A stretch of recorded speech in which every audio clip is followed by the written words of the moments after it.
नमस्कार। जन्म कुंडली में हम जब संतान के विषय पर विचार करते हैं तो ये बहुत बड़ा विषय है और कई प्रश्न हैं संतान के विषय में जो अक्सर किए जाते हैं। सबसे मूल विषय तो यह है कि संतान की संभावना है, संतान प्राप्ति होगी कि नहीं होगी। कुंडली का पंचम भाव यदि बली है, शुभ ग्रहों से दृष्ट है या शुभ ग्रह वहां विराजमान है, कुंडली में बृहस्पति, चंद्रमा जो संतान के मुख्य कारक ग्रह हैं, बृहस्पति संतान के कारक हैं, चंद्रमा मातृत्व के कारक हैं और सूर्य पितृत्व के कारक हैं। अगर ये ग्रह शुभ हैं, किसी प्रकार से पीड़ित नहीं है, तो संतान की पुष्टि होती है, संभावना बन जाती है। और समय पर संतान हो तो यहाँ पाप ग्रहों को देखना है।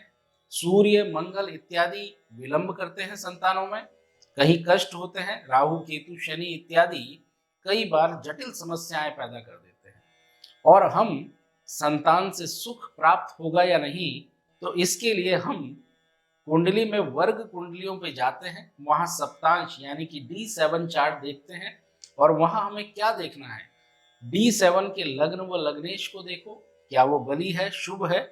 वहां D7 में पंचम भाव को भी देख लो और बृहस्पति की स्थिति भी देख लो।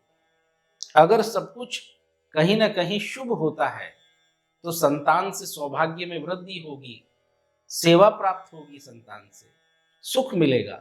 लेकिन ठीक विपरीत अवस्था है और पंचम भाव पीड़ित है, गुरु पीड़ित है कुंडली के अंदर, तो ये समस्याएं खूब चिंता देने वाली है, दुख देने वाली है, कई प्रकार से वियोग भी प्रदान होता है।